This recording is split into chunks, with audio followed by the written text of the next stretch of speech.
আসসালামু আলাইকুম ওয়া রাহমাতুল্লাহি ওয়া বারাকাতুহু।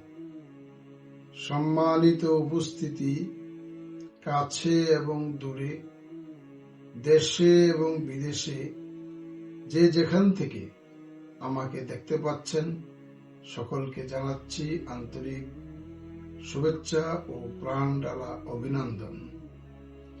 সম্মানিত উপস্থিতি, আমরা দেখতে পাচ্ছি বিভিন্ন মসজিদে স্টিলের, কাঠের, SS5 দিয়ে কিছু সূত্রা বানানো আছে এবং এই সূত্রাগুলোকে সামনে দিয়ে আমরা নামাজ পড়ি এবং সূত্রার পিছন থেকে মানুষ চলাফেরা করেন।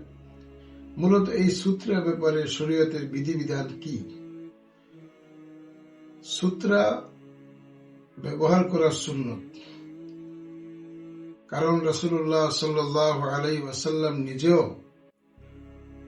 কোন সামনে কিছু দাঁড় করিয়ে তার পিছনে নামাজে দাঁড়াইতেন।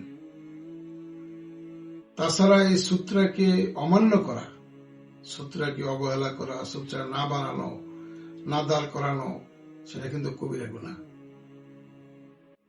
কারণ রাসূলুল্লাহ সাল্লাল্লাহু আলাইহি ওয়াসাল্লাম বলেছেন যে এই নামাজীদের সামনে দিয়ে যদি কেউ যায়, শুধু জানতো এই নামাজীদের সামনে দিয়ে যাওয়ার যে কত কুফল, তাহলে সে 40 হাদিসের মধ্যে আছে 40 দিন বা মাস বা বছর দাঁড়িয়ে থাকা তার কাছে শ্রেয় হতো। তাছাড়া রাসূলুল্লাহ সাল্লাল্লাহু আলাইহি ওয়াসাল্লাম নিজেও বলেছেন যে কেউ যদি তোমার নামাজের সামনে দিয়ে যেতে চায়, তাহলে তুমি তাকে হাত দিয়ে ইশারা দাও যাতে সে তোমার নামাজের সামনে দিয়ে না যায়। অবশ্যই খেয়াল রাখতে হবে সেক্ষেত্রে যাতে আমলে কাসির না হয়। সম্মানিত উপস্থিতি, এই সূত্রা মূলত ইমামের জন্য অথবা একা যদি কেউ নামাজ পড়ে, ইমামের সূত্রাই মূলত মুসল্লিদের জন্য যথেষ্ট। কিন্তু কেউ যদি একা নামাজ পড়ে, অবশ্যই তাকে সূত্রা ব্যবহার করতে হবে। এই সূত্রা এইটা এমনও জায়গা আছে যেখানে দেখা যায় যে বড় মসজিদ অথবা এমন জায়গায় কেউ দাঁড়িয়েছে যে সামনে সূত্রাও নাই, মুসল্লিদের যাতায়াতের অনেক বিঘ্নতা হচ্ছে, সেক্ষেত্রে কি করবে? মূলত আসলে যেখানে দাঁড়াবে সেখান থেকে সেজদার স্থান পর্যন্ত এইটুকু জায়গার সামনে দিয়ে যাওয়া আসার কোন সুযোগ নেই। হ্যাঁ, যদি সূত্রা না থাকে আর মসজিদ বড় হয়, সামনে দিয়ে মুসল্লিদের যাতায়াতের খুব প্রয়োজন দেখা দেয়, তাহলে 3 কাতার সামনে যেখানে দাঁড়াবে সেই কাতার, এর পরের কাতার, এর পরের কাতার, 3 কাতার পরে সূত্রা ছাড়াও মানুষ স্বাভাবিক যাতায়াত করতে পারবে।